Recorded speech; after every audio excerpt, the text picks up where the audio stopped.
What's good with y'all niggas, man? I just recently watched Neon Genesis, and I gotta tell you, this is a very unique and interesting series. I see why it's still goated to this day. I watched John and Franks before that, and I loved it. So it pretty much pushed me to look at the original GOAT. I noticed in general that mecha anime play on a common theme of humans being punished for playing God. Neon Genesis, Human Instrumentality, Naruto, Infinite Tsukiyomi. Let's get into this shit, bro.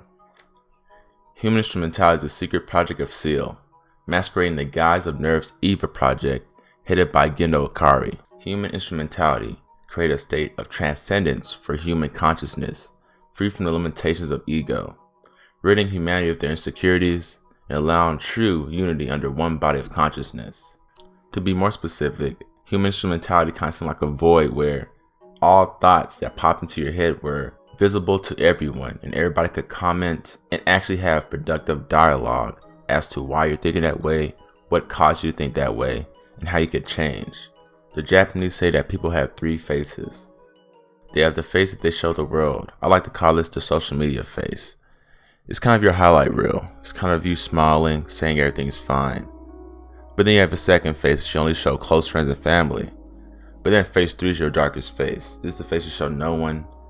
This is the face that has constant knowledge of your darkest secrets, your biggest insecurities, and your fantasies of your wildest dreams. This is the face that we show no one. When we sleep, we enter this face, and when we wake up, we kind of hide it. I like to use this face analogy because it really helps me explain why human instrumentality is extremely effective. The ability to speak with your hidden face, without the fear of being shamed, and without the eyes of judgment. To put it more clearly, I'll go into what I believe human instrumentality is. I really believe that they are all dead, actually, and they have elevated to intelligence without physical bodies. They may have uploaded their consciousness to a server or void, and they spend eternity learning each other and understanding each other. Human instrumentality may be like the ultimate social media platform in a way. Social media is very toxic because it allows everybody to live very vibrant looking lives out of a facade, and it becomes very easy to take this at face value and kind of believe that everyone is living a better life than yourself, when of course everybody's dealing with different issues in their life. But human instrumentality is a very interesting concept because it allows everyone to live on a social media platform but be able to show their lowlights but not be judged for it.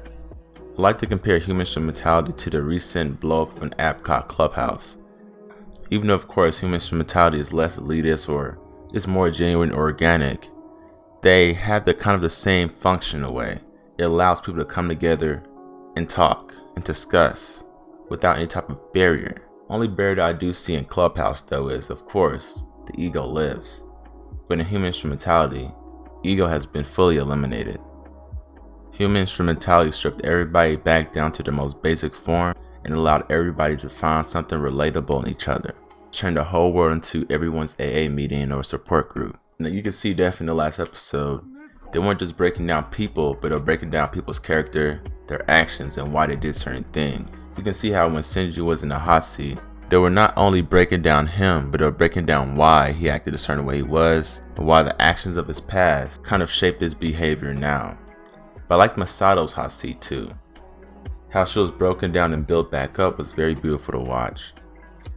They didn't attack her personally, but they tried to explain to her why she was the way she was, how the death of her father and how this resentment towards her father created an internal conflict within herself. She didn't want to be her father, she didn't want to date anybody like her father, but she couldn't help but love her father, not only because he's family, but because of the sacrifice he made to keep her alive. Then we take a look at Asuka. You know I like her the most as a character. I like Asuka's breakdown, I like her fall from grace. It's not like I enjoy watching it, but I enjoy seeing how her character developed. When she took the hot seat, it really pointed to the very essence of her insecurities. Her being today is a result of never receiving true love from her parents. That's why she tries so hard as a pilot. She really wants some type of notoriety, some type of love, no matter how superficial it is. That's why she has a really weird relationship with Ryoji. Of course, it's a very inappropriate relationship. We start to understand because she kind of sees him also as some type of big brother or father figure in a way, because she never really had one. But I truly feel that Rei Ayanami's breakdown or hot seat was probably the saddest of them all.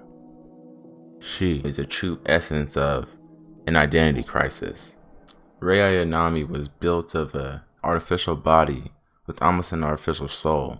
It's cool to see how they broke down Rei's character in a hot seat when she was dealing with probably the most severe identity crisis that any intelligent being could probably deal with, is whether you're real or authentic or whether your whole existence is a mortal sin.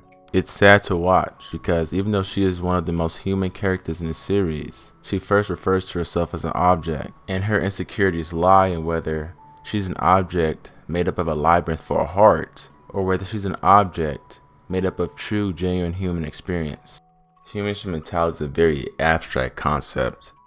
It is a whole idea built on how the past affects the human psyche and how it may take a little bit of meddling to fix some of these broken souls.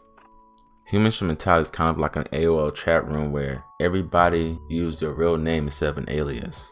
And in their bio they had their street address, where they grew up, their favorite food, and their darkest secret, and their wildest dreams.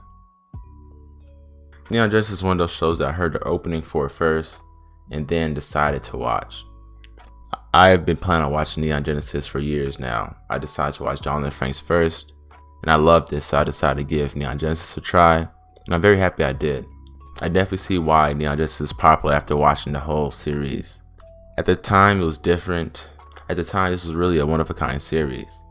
It's kind of like comparing Naruto to Dragon Ball Z. Even though Dragon Ball Z started this shit, Naruto came out later and took a lot of the same concepts and made something totally different. So I feel like that's what Donald Franks is to Neon Genesis. But of course, stay tuned because the niggas on this grind, you feel me? Oh no, bro, I hate being in my speech mode. Let me get back to myself, bro. Make sure you stay tuned. I'm dropping some Claymore content, dropping some Attack on Titan content, and I may drop another Neon Genesis video. I'm trying to, dip my foot into the Neon Genesis thing because Neon Genesis is a lot of ways hard to explain. But it's fun to explain. It's fun to take a look at it. Because a lot of the characters they have are very tropey. It's really cool to see how they break down these tropey characters and make them more unique and relatable. I'll see y'all when I see y'all, man.